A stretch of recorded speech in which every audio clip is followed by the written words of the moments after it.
Watauga Arts Council with your host, Cherry Johnson, serving arts in Watauga County for more than 30 years. Hi, I'm Cherry Johnson with Watauga County Arts Council, and we've got something coming up very soon around the corner that you do not want to miss. We are having our second annual Spring into Summer Arts Fest, and it's going to be on June the 6th at the Blue Ridge Art Space in our parking lot. You can park across the street. Our dear friend across the road from us has said we can send our cars over there because we want to devote the space where we are, our parking lot, to lots and lots of cool arts activities, lots of booths, lots of excitement.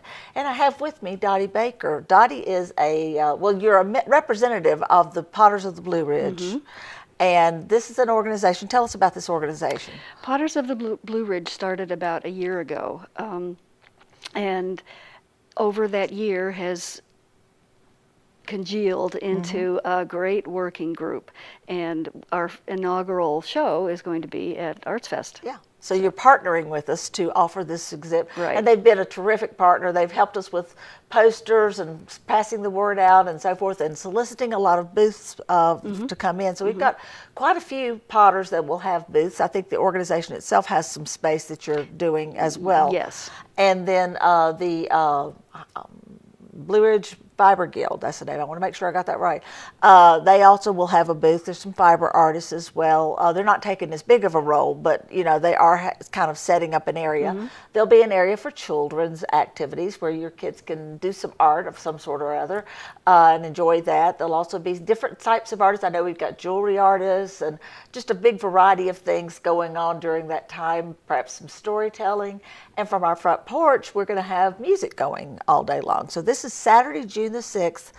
It actually starts at 10 and goes till 4. The music starts at 11 and goes till 4. And we'll also have a silent auction. Each of the artists that have a booth is giving a piece to the silent auction to benefit the Arts Council. And you'll have a chance to get one of their works of art in a different way from just going to their booth and purchasing it. So you'll have both options out there for you. So it's going to be a fun day. I'm really excited about it. You as an artist, how long have you been doing clay work, pottery? 46 years. Wow, that's a long time. It's been a great life. And so you've had dirty fingernails for a long time. and short fingernails. Pianists and potters, they always have short Right. fingernails. Right. Okay, now this is examples of your work that you're currently doing. I'm sure it's evolved over the years. You know, you once taught pottery too, so I know you've Yes. seen how that process worked, where people sort of settle into a style that they like. And you and I were talking earlier about if you get used to looking at pottery, you sort of know which artist you're looking at by the pieces, you know, that they have a certain style. Tell us about your style. How would you just categorize your style? I try in my work to allow the clay to do some of what it wants to do. I'm not a person who wants to control everything about the clay. Clay is a beautiful medium, and I like allowing it to do what it will do. So the techniques that I use because the clay will turn out to be not perfect. I don't want perfection. I like imperfection in my work. There's beauty in imperfection. Absolutely. You know, it's interesting that you say that. I interview a lot of artists. I talk to a lot of artists all the time in all different mediums, you know, writers, painters, all sorts of people. And they all say the same thing you just said, is the medium has its own thing it wants to be. And you kind of have, the role of the artist is not to control it, but to help it, you know. There's a famous story in the clay world. A living national treasure in Japan said that the only people who could make great tea bowls are people who are either rank beginners or masters. And that's because rank beginners don't yet have all the control they want, and masters know when to apply control and when to not have control. Interesting. Yeah. You know, I hear we have a guy with the art space that makes sculpture out of rocks, and he'll tell me this rock needs to be, you know, I see this rock and it needs to be this, you know. And it's not that he says, I'm going to find a rock shape just like this so I can put it on this sculpture to be this thing, you know. Right. And so you're kind of doing the same thing. You're saying this needs to be, do you do that with like the pitcher, for example? I mean, pitcher versus bowl versus cup? Typically, I start out with an historic precedent. The historic precedent for the picture is a combination of things. It's partly medieval English jug, partly Italian medieval. I like medieval.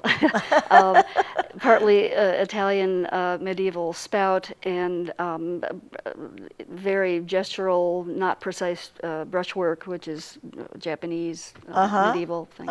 So I start out with a form idea, and always I try not to control that too much, to allow the clay to have its say. So do you ever do, I know several artists do like a dinnerware set or something like that, where everything more or less looks like it goes together. Do you do that? When I first started in clay 46 years ago, I said, I'm going to make a dinnerware set, and I haven't made a whole one yet. Because you just hadn't found those blobs of clay that wanted to be together. I've made all the parts, but I've never put it together. That's interesting. And I wonder if we had 2 or 3 potters sitting here, they would all have a different perspective, I'm sure, on that. Absolutely, sure. And so it's unique to you as an individual, you know, how you do your approach your work and do that. But I do think as a whole, artists are very open to the medium, you know, and it's best to be that way. Otherwise, you're going to be sadly disappointed. Now, is it form? Is it glazes? What is it that's the most exciting part of the clay process for you? For me, actually working in the wet clay and doing the forming of the object is the part I love best. I make my own glazes, and some of the glazes here I've actually formulated myself. So that part is important, but the part I love is getting your fingers in there. Because I've noticed that among your pots that you have, or things that you have out here in front of us, they're not all pots, that you have a similarity of style in terms of your glazing. You have obviously similar colors, but one thing I really was struck by was the berry effect and the vine effect that you've got going on some of these pieces. You know, I've not seen that before. That's a nice look. Is that a signature for you? It's a phase that I went through for the last 5 years. I'm sort of heading out of that now. I like that color combination. I've always loved the red-green color combination. Yeah, and I live in southern Ashe County, so vines and berries are all around. And I like the fact that your berries sort of protrude just a little bit. And so that's is that the clay or the glaze? That's the glaze. Okay. Yeah. Now, on this big picture here, now you've got these, I think Jonathan Roten said it looked like a gourd to him because it has those protrusions up and down, you know. Are those a clay or a glaze situation? Both. I've made that piece and then I put the white slip on it. I'm sorry, I made the piece, I applied the little protrusions. And then I put slip over it. And those I lifted from a medieval English picture. Neat, neat. And then you've got several textures going on that same piece, because I noticed the bottom has the stripes and so forth. So you like to play with textures and with... I do, very much. I work in oxidation now, and oxidation can be very uniform and boring, and I want depth in there. So I use translucent glazes, and I put textures underneath translucent glazes. And that brings me to something that for years I have talked about, the fact that the arts encompass all kinds of other disciplines that people don't necessarily think about. And glazing, for example, is a lot to do with chemistry and math. Absolutely, absolutely, yep. And so were you a chemistry and math fan when you were growing up? No. My dad was a professional photographer. My mother was an educator. There was no math or chemistry in my upbringing at all. So how hard was it to get into that with the glazing and learning that process? If you're motivated, nothing is hard to learn. I know, I mean, unless I wanted to do pottery that had no glaze surface at all, which wouldn't be very useful, then I needed to learn about glazes, so I learned. Yeah, but you don't just buy a glaze and apply it. You start playing with the formulas and the... There are glazes that you can buy. I don't do that. I make my own glazes. Right. And so that's where I'm going with the learning process, because you had to learn about what makes a glaze do this or that. And I'm sure a lot of it has to do with the glaze composition, but it also has to do with how you fire it, how long you fire it, how hot you fire it. You know. All of that. But I took a semester course in undergraduate school and then studied more after after I graduated, after I got my master's. Right. So, you know, you get yourself the knowledge that you need. Yeah, that's Yeah. pretty cool. Now, you've taught for many years in the clay thing. Did you emphasize those things with your students? What was your emphasis? It depends on the course I was teaching. If I was teaching a ceramics 1 course, the emphasis was to put this fabulous material in front of people and allow them to discover what they could do with it. Right. So my course structure was all about introducing people to clay and doing Techniques that in and- a positive way, so that they could see something of their own expression come through Right. almost immediately. Right. I also taught glaze chemistry. So if they wanted to get into that, they could take a class in that. Right, right. Now, you teach now, even though you've retired officially from teaching, you're still teaching.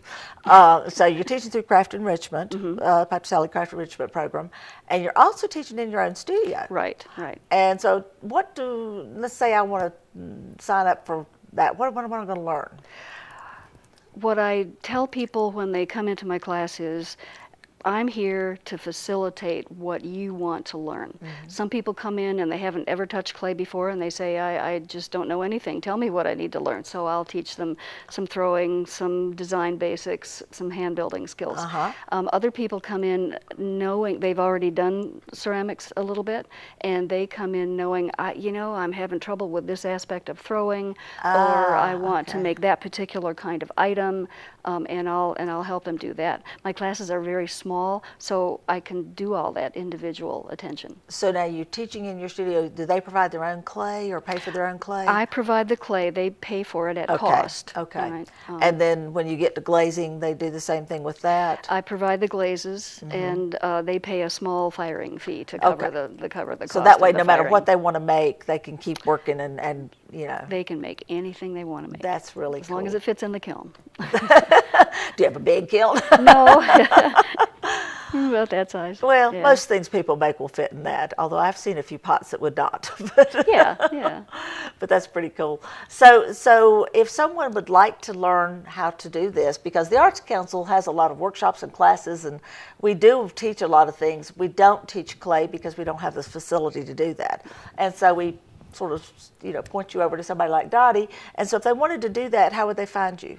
They can find me online at highmeadowspottery.com, or call me at 336-877-1634. Okay, and you're going to have a booth at the Blue Ridge Art Space, and you're going to have lots and lots. Now, are they all going to look something like this, or you have a lot of different styles? No, Okay. they will all be within this range. Yeah, and so if these tickle your fancy, then you've got a place you can go to see it. You can come to the Blue Ridge Art Space, get to know Dottie, look at her pottery, buy some pottery, and then if you really want to get into it and learn it, then you can talk to Dottie about some classes or give her a call.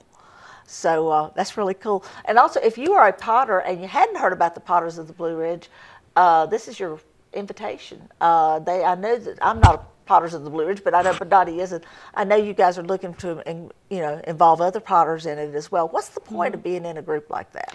The point of being in a group like Potters of the Blue Ridge is that you can do so much more together than you can individually. Just having a show. Yeah. If you're going to put on a show of your work all by yourself, you do all of it all by yourself. Right. You make the pieces, you advertise, you put the show up, you take the show down. Working in numbers is much Many better. hands make light work. Yes. Yeah. And not to mention the strength and numbers of the, each one of you is telling other people about it. So you're bringing in more and more people to whatever it is you're doing. So they've decided as one of their projects to work with us, and I hope they keep doing it. I think it'll be a lot of fun. Now, also I'd like to mention that the Potters of the Blue Ridge meets at the Blue Ridge Art Space. We also have the Yarn Circle that meets on Wednesdays. We have the Blue Ridge Fiber Guild meets there. We've also got High Country Writers. Various arts groups are finding that the Blue Ridge Art Space is a fantastic place to have their meetings. And that's part of our mission, is to be a place for the artists to gather and to collaborate and to learn from each other and, build relationships and work together in various ways. It's been great for us. It's centrally located so that none of us have to travel hours to get to Right, to some distant meeting place. Right, right. And so if you're part of an arts organization, we're inviting you to check out with us and see if there's a possibility of you meeting at our space. We've also had theater groups that have done auditions there. So, it's a big variety of things that can happen in that space. It's a pretty flexible space, and we really enjoy having our artist friends with us. So It's been great. it makes it so much fun, So we are hoping you're getting involved. And do you know where the Blue Ridge Art Space is? If you don't, well, it's really kind of simple. You're at the corner of Chatelaine and State Farm Road. Now, if you're not familiar with that intersection, you turn at Five Guys, go Chatelaine beyond Bryan Estates, beyond the old Chatelaine plant, and then right before you get to the red light at State Farm Road, there we are on your left, and you know you got the right building because there's little blue people on the front porch. So check us out. Come and get involved. We're open Tuesday through Saturday. We've got all kinds of really cool stuff. We've got a gift shop. You're going to have to get in the gift shop. We've got artists that have their work available through the gift shop, about 70 local artists that have the work in there. We have regular gallery exhibits, and we have lots of workshops and classes and things you can get involved in. It's a community arts center, and it's a place where the community needs to come. So make sure you come by and check us out. Check our website also, watauga-arts.org, for information about all of this and much more. Watauga Arts Council with your host, Cherry Johnson, serving arts in Watauga County for more than 30 years.